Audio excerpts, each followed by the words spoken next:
मचियाही बैठी हैं सासु तो बहू हरियारज करई बहू हरियारज करई हो।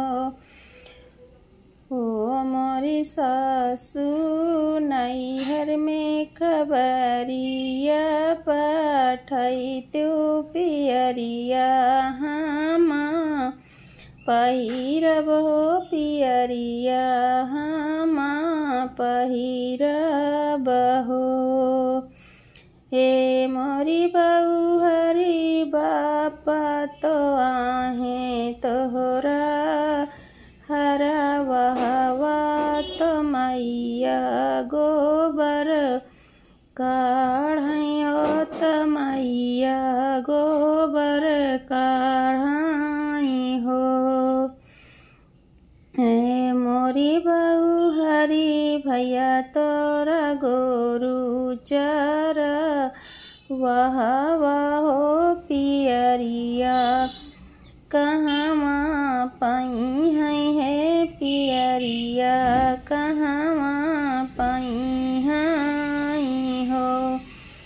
इतनी बचन सासु बोली तो बोला हूँ नहीं पाई हो बोला हूँ नहीं पाई हो। ए मोरी बहिनी दुआरे पे घोड़ा ही नहीं नाने तबीरन भैया आई गाए बीरन भैया आई गाए हो।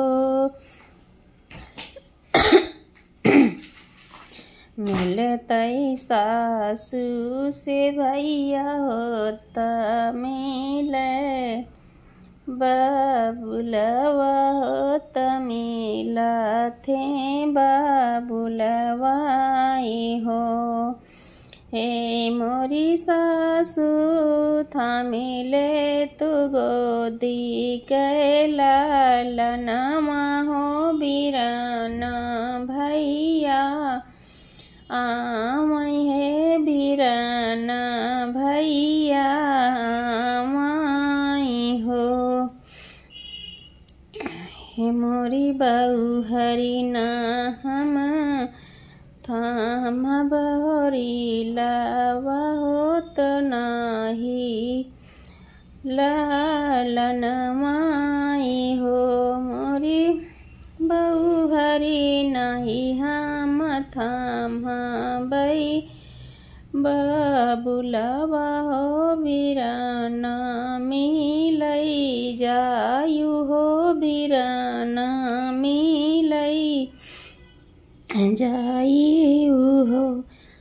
अगन बटोरा थी चिरियावा होत गो तिनिया होत गो तिनिया हो। हे मोरी ननदी पूछिया भैया मोरे कौलाई के आयनी हो भैया मोरे कौलायनी हो। सासु कलाए हैं पियरिया ननद कैचू नरिया ओ ननद कैचू नरियाई हो। हे मोरी बहिनी तहु कालियाए हम पा लगिया हो बहना जोगे कंगनाए बहना जोगे कंगनाई हो। देव न मोरी बहू हरी ललना मलेता हो बाबुल मलेता भैया मिलिया त्यू होत भैया मिली औते हो।